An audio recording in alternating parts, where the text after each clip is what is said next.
प्रथम लागू तो चरण को धनिये न छुड़ैयो नाम तरी लालिया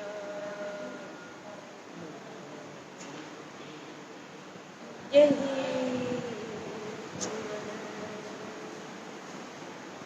तुम दुल्हा में दुल्हन और जानू बात इसक सो सेवा करूं शाम कदमों लागू करूं सिजदा पकड़ के दो पाए कमर करते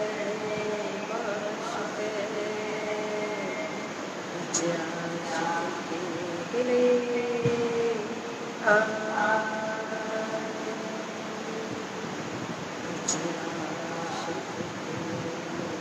दिले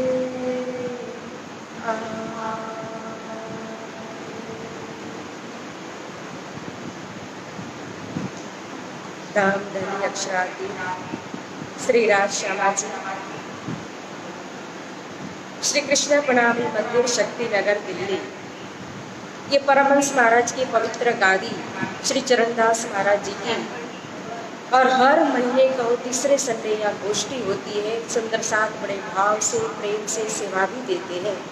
आज की गोष्ठी की सेवा हमारे परम आदरणीय परम सम्मानीय सेवा भावी जो जगमोहन छाबड़ा जी एवं उनकी धर्मपत्नी कहो श्री रजनी जी, उनकी दोनों सुपुत्र मोहित एवं विशाल एवं पुत्र वधु यानी कि छाबड़ा परिवार की तरफ से आज की गोष्ठी की सेवा है। प्यारे सुंदर साथ जी, प्रणामी धर्म ही कहो उसका मूल ही है सेवा और प्रेम। श्रीमुख वाणी के अंदर तारतम सागर के अंदर महामती श्री प्राणनाथ जी कहते हैं, सोई ने सोई सुते का करो जी, अगिन चेहरे झीमी माहे जी, जाग देखो आप याद करो, ये निंद निगल गई जीव के ताहे जी। यहाँ तारतम ने निंद की बात की है कि सोई ने सोई सुता क्या करो जी। तो ये जो नींद बताई ये तारतम ने महामती श्री प्राणनाथ जी ने, ये कौन सी नींद? एक नींद जो होती हम रोज साधारण नींद लेते हैं क्योंकि सुबह उठती है, सुबह होती है, हम उठते हैं, दिन भर काम करते, चाहे 5 घंटे करो, चाहे 10 घंटे करो, चाहे 12 घंटे करो, चाहे 15 घंटे करो, फिर उसके बाद शरीर को आराम चाहिए, मन को थोड़ी शांति चाहिए क्योंकि सब थक जाते हैं, गुण अंग इंद्रिय मन शरीर सब कुछ थक जाता है। तो जब हम विश्राम करते हैं रात को तो हमारा मन भी शांत हो जाता है, सुबह उठते तो शरीर के अंदर भी स्फूर्ति आ जाती है, फिर काम करने के लिए हम तैयार हो जाते हैं। तो यह नींद तो शरीर के लिए जरूरी है, कम से कम ज्यादा नहीं लेकिन 5-6 घंटे की नींद तो लेनी ही चाहिए। लेकिन यहाँ जिस नींद की बात की है तारतम ने महामती श्री प्राणनाथ जी ने, वह नींद है जीव के ऊपर का जो अज्ञान रूपी आवरण। जब जीव के ऊपर अज्ञान रूपी नींद का आवरण छा जाता है तो जो गुण अंग इंद्रिय है वो शरीर के संबंधी है और शरीर और गुण अंग इंद्रिया उसका संबंध जो है वो माया से।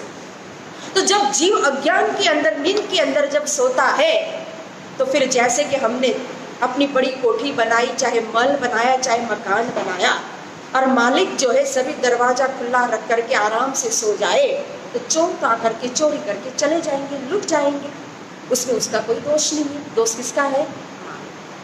उसी तरह से यह गुण अंग इंद्रिय जो है हमारा जो शरीर है उसका मालिक हमारे अंदर की चेतन शक्ति है, जीवात्मा है। अगर वो जीव जागृत नहीं है, वो अज्ञान रूपी नींद में सोया हुआ है तो फिर गुण अंग इंद्रिय क्या करेंगे? जीव को अपनी तरफ खींच करके ले जाएंगे। और जैसे तारतम ने भी कहा है और कहावत भी है कि चींटी पग कुंजर बन है। यह भी कहते कि चींटी हस्ती को निकल गई। उसका मतलब क्या है? चींटी कितना सूक्ष्म एक जीव है और हस्ती कितना बड़ा, हाथी कितना बड़ा होता है, लेकिन फिर भी कहा कि चींटी हस्ती को निगल गई। क्या कभी चींटी जो है वो हाथी को निगल सकती है? क्या चींटी के पग में कभी हाथी को बांध सकते हैं? इसका मतलब है कि चींटी रूप माया, चींटी रूप मायावी मन है और हाथी के समान ताकत रखने वाली हमारी आत्मा है। लेकिन जो हमारी आत्मा के ऊपर ज्ञान का पर्दा पड़ा है तो मायावी मन, माया जो है वो खींच करके जीव को अपनी दिशा के अंदर, माया के अंदर ले जाता है। और मायावी मन जो है क्या करता है, फिर जीव को काम, क्रोध, ईर्ष्या, द्वेष और विषय वासना के अंदर लिप्त कर देता है। तो ज्ञान के अंदर उसका जीवन जो है समाप्त हो जाता है। इसलिए जीव की जागृति जरूरी है। ये जो ज्ञान रूपी नींद है, उस नींद, उस आवरण को हटाना जरूरी है। जब तक वो आवरण हटेगा नहीं, कितने भी आप पाठ कर लो, जाप कर लो, पारायण पढ़ लो, सत्संग सुन लो, जैसे अभी डॉक्टर साहब ने कहा ना कि हम राज श्यामा जी तो बोलते, लेकिन राज श्यामा जी बोलने के बाद अगर उसके वाइब्रेशन का हम अनुभव नहीं कर पाते हैं, अगर परब्रह्म परमात्मा की वाणी को सुन करके, सत्संग को सुन करके उस आनंद को हम फील नहीं कर पाते हैं, तो हमारा सुनना मात्र एक फर्जियात बनती हो जाती है। इस भक्ति का फल है, लेकिन जो फल हम अखंड आनंद, अखंड सुख, परम धाम या नीच आनंद जो चाहते हैं, वो फल मिलने में हमें देर लग जाती है। भक्ति का रस चाहिए, अगर तारतम का रस चाहिए तो तारतम के रस के लिए उसका पात्र बनना भी जरूरी है। जब तक पात्र सही नहीं होगा, पात्र में छेद होगा, तो चाहे पानी कितना भी बाल्टी के अंदर भरो, पात्र के अंदर भरो, तो पानी सब बाहर निकल जाएगा। चिकने घड़े छाट न लावेगी। मिट्टी का सुंदर घड़ा बनाओ और उस सुंदर घड़े के ऊपर आप ऑयल लगा दो, तेल लगा दो, घी लगा दो, और घी लगाने के बाद कितना भी आप पानी छिड़को, क्या पानी उसके अंदर ठहर पाएगा? उसी तरह से अगर हमारे जीव के ऊपर, हमारी आत्म के ऊपर ज्ञान का पर्दा पड़ा है, पूरी तरह से संसार के विषयों के अंदर, वस्तु के अंदर ही, ये माया मोह के अंदर ही, ममता के अंदर ये जीव जो है वो पूरी तरह से लिप्त है, तो आप कितना भी परब्रह्म का ज्ञान सुनाओ, वाणी सुनाओ, तारतम सुनाओ, भजन सुनाओ, भक्ति सुनाओ, उनको सत्संग सुनाओ, लेकिन वो परब्रह्म का ज्ञान जो है, वो प्रेम जो है, वो अंदर जा नहीं सकता। इसलिए अंदर उस रस को उतारना है तो पात्र बनना पड़ेगा। जैसे कि हम जानते हैं कि सुखदेव मुनि महाराज जब परीक्षित राजा को योग माया के ब्रह्मांड के अंदर ले जाना चाहते थे, रास का वर्णन सुनाना चाहते थे, लेकिन परीक्षित राजा जो है वो वैकुंठ का जीव था, वो अधिकारी नहीं था बेहद के वचन सुनने के लिए। तो जैसे ही सुखदेव मुनि ने वाणी के प्रारंभ किया, ये तुरंत उनका आवेश चला गया, क्योंकि परीक्षित राजा ने प्रश्न कर दिया। क्यों? क्योंकि केसरी दूध नारे रज मात्र, उत्तम कनक बिना जैम पात्र।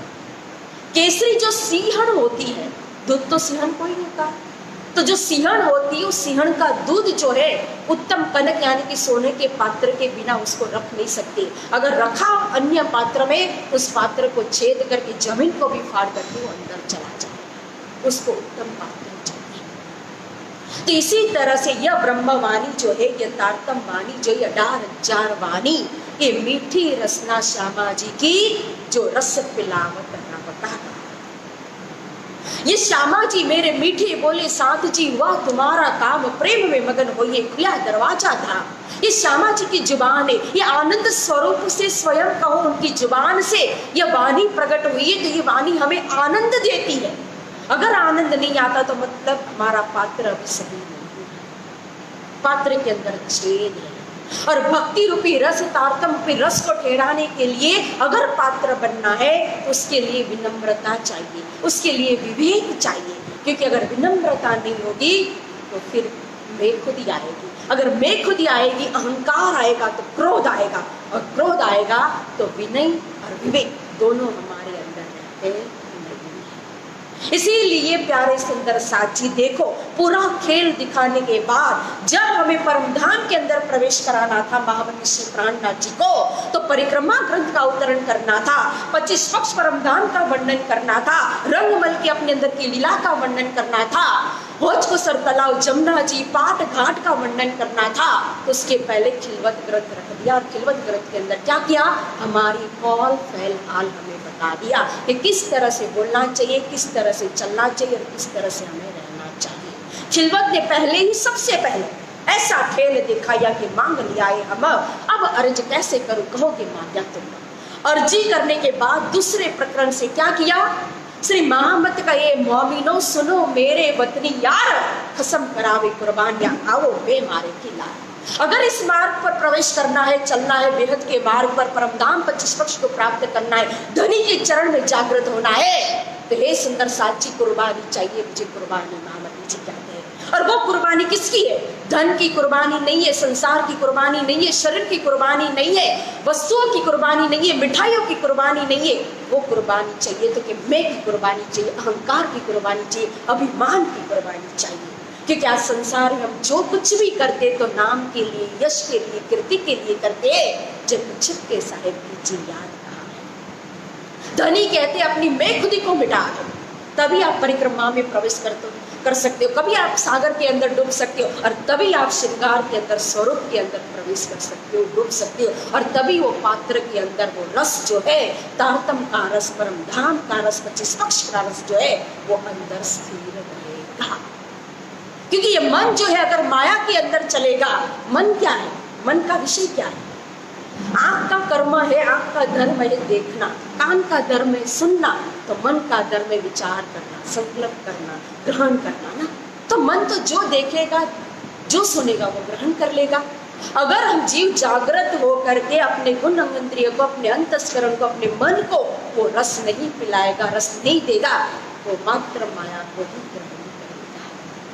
तो जिस मायावी मन ने माया को पकड़ करके रखा है, अगर उस माया से उसको छुड़ाना है, मुक्त करना है, तो उसको क्या करना होगा, अच्छी चीज देनी होगी, दूसरी ग्रहण करने के लिए अच्छी वस्तु उसको देनी होगी। जैसे एक बंदर होता है और वो बंदर ने कुछ चीज ले ली और वो चीज हमारी अच्छी चीज है, उससे हमारे उस बंदर के पास से वो चीज वापस चाहिए, तो हम क्या करेंगे, उससे अच्छी चीज बंदर को देंगे, दूसरे चीज तो पहली चीज छोड़ देगा।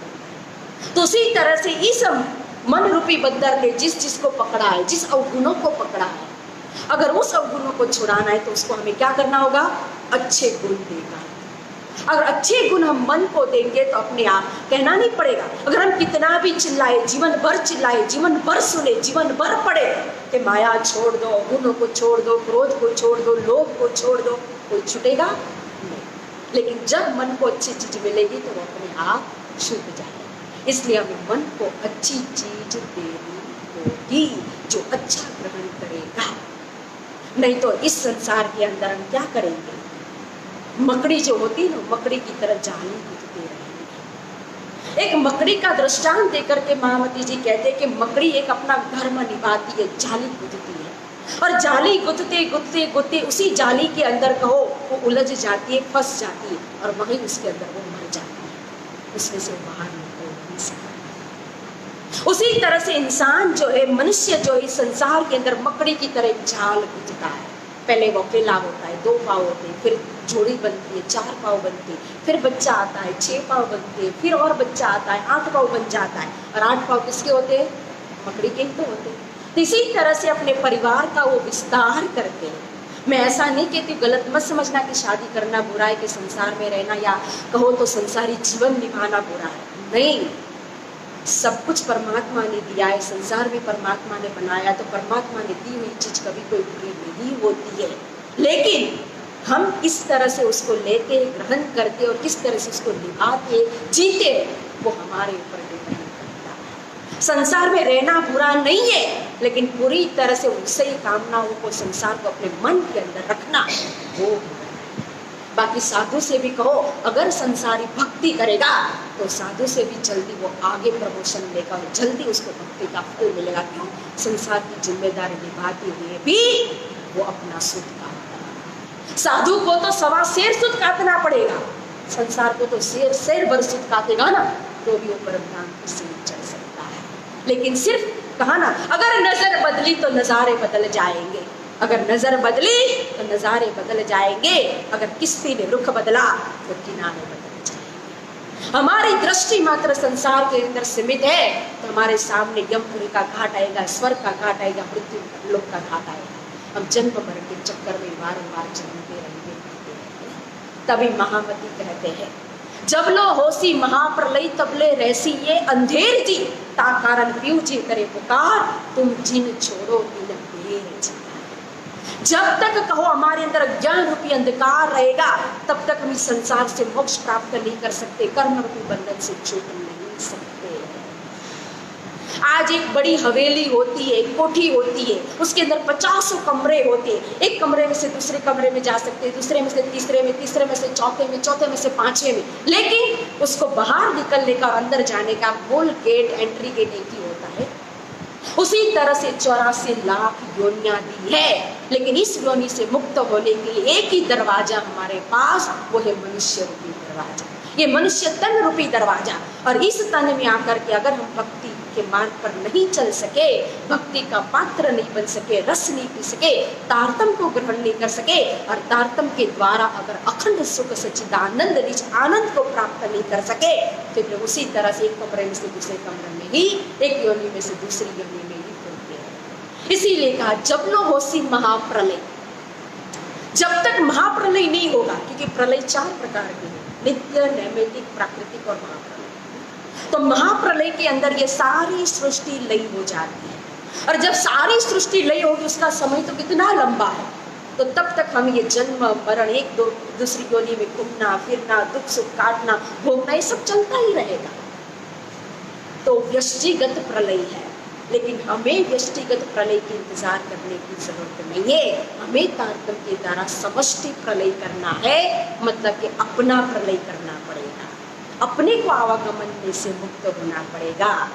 और अपनी जब आवागमन में से मुक्त हो जाएंगे, तो उसके लिए भक्ति मार्ग में चलना शुरू जरूरी है। ऐसा नहीं सोचना सुंदर साथ जी कि भक्ति करने से दुख नहीं आता है, भक्ति करने से समस्या नहीं आती है, समस्या हमारे कर्म से आती है, लेकिन भक्ति करने से समस्या का समाधान मिलता है। ऐसा नहीं है कि दुख नहीं आता है, खुदा ना चाहे कि इनको दुख देने पर मारत है तकसीर, कभी श्री राज्य किसी को दुख नहीं देते, हमारे कर्म हमें दुख देते हैं, हम उस कर्म को भोग रहे दुख और सुख के द्वारा। लेकिन भक्ति अगर कर रहे, भक्ति का हमारे पास बल है, तो दुख नहीं आएगा ऐसा नहीं, लेकिन दुख के अंदर जो दर्द होता है ना, वो दर्द का हमें अनुभव नहीं होगा। सरलता से, जैसे एक सूत्र हम कहते हैं कि ये समय भी नहीं रहेगा, मतलब सुख का समय नहीं रहा, दुख का समय भी नहीं रहेगा, ये भी बीत जाएगा। और सरलता से हम अपने प्रियतम प्राणनाथ के साथ हंसते हंसते उस दुख के समय को पसार कर देते हैं, लेकिन चलना तो पड़ेगा ना। जेरे गामनी वाट जली जी आवे तीर्ज गाम, जो जानी ने जमपुरी जाओ छो तो ना आवे अखंड विसरा। जब बच्चा एक छोटा होता है, चलना सीखता है पहली बार, तो जब खड़ा होएगा तो लड़खड़ाएगा भी, गिर भी जाएगा, लेकिन अगर भी उससे वो खड़ा नहीं हुआ तो कभी वो मंजिल तक पहुंच नहीं पाएगा, चलना सीख नहीं पाएगा। उसी तरह से भक्ति मार्ग में जब हम चलना सीखते हैं, तो दर्द भी आएगा, दुख भी आएगा, समस्या भी आएगी, लेकिन लड़खड़ा करके हमें हिम्मत हारनी नहीं है, हमें चलना है। और जब हम चलते जाएंगे तो अवश्य एक दिन हमारी मंजिल हमारे सामने आएगी। तो यही तारतम हमें सिखाता है, क्योंकि तारतम को मानना, प्राणनाथ जी को मानना, राज्य को मानना मतलब क्या है? हम उनकी पूजा करते हैं, उनके सामने बैठे हैं या उनको पढ़ रहे हैं, तो हमने मान लिया राज्य को या तारतम को, इस वाणी को हमने मान लिया? नहीं, ये तो हमने रिस्पेक्ट की, उनकी मान लिया, सम्मान। मानना कब है? जब उनके वचनों को हम मानेंगे, आचरण में लेंगे, उसको जीवन में उतारेंगे और चलेंगे, तभी मानना। अब एक ही पिता है, उसके 2 बेटे हैं, पिता ने जो भी हुक्म किया, एक बेटा कहता है तुरंत हाँ जी पिताजी, जो भी बोलते पिताजी हाँ पिताजी, लेकिन पीछे से मानता कुछ नहीं, आज्ञा का पालन नहीं करता है, सिर्फ हाँ जी करता है। दूसरा बेटा, जब उसको कोई भी पिता हुक्म करता है, वो कुछ भी नहीं बोलता, लेकिन तुरंत वो काम करता है, आज्ञा का पालन करता है, तो मानने वाला पुत्र आज्ञाकारी कौन सा? तो वैसे ही हमें प्राणनाथ जी, राज्य करने से हमने राज्य को मान लिया, प्राणनाथ जी को मान लिया, ऐसा नहीं है। जब प्राणनाथ जी की बातें हम मानेंगे, उसको हम जीवन में उतारेंगे, आचरण में लेंगे और उसको अमल करके जब हम चलेंगे, तभी हमने वास्तव में प्राणनाथ जी को माना है, तभी हमने तारतम को, राज्य को माना है। तो हमने क्या करना है? तो राज्य को मानना मतलब कि जानना है, पहचानना है। और उन्होंने जो रास्ता बताया है, जिस तरह से हमारे मौलिक चले, जिस तरह से हमारे आदि चले, जैसे यहाँ आकर के स्वयं परब्रह्म परमात्मा हमारे प्रियतम श्री गाजी महाराज श्री प्राणनाथ के रूप में प्रकट होकर के लीला करके जिस तरह से चल करके दिखाया ना, उसी तरह से आदि के कदम पर कदम रख करके हमें चलना है। और जब हम आदि के कदम पर कदम रख करके चलेंगे तो जरूर अवश्य मंजिल हमारे सामने होगी। यह विश्वास हमारे अंदर होना चाहिए। इसी के साथ प्यारे सुंदर साथ जी इस वाणी पर विराम देते हैं। सभी सुंदर साथ के चरणों में प्रेम प्रणाम। प्यारे सुंदर साथ जी, एक और बात है विशेष कि जिसकी आज गोष्ठी है,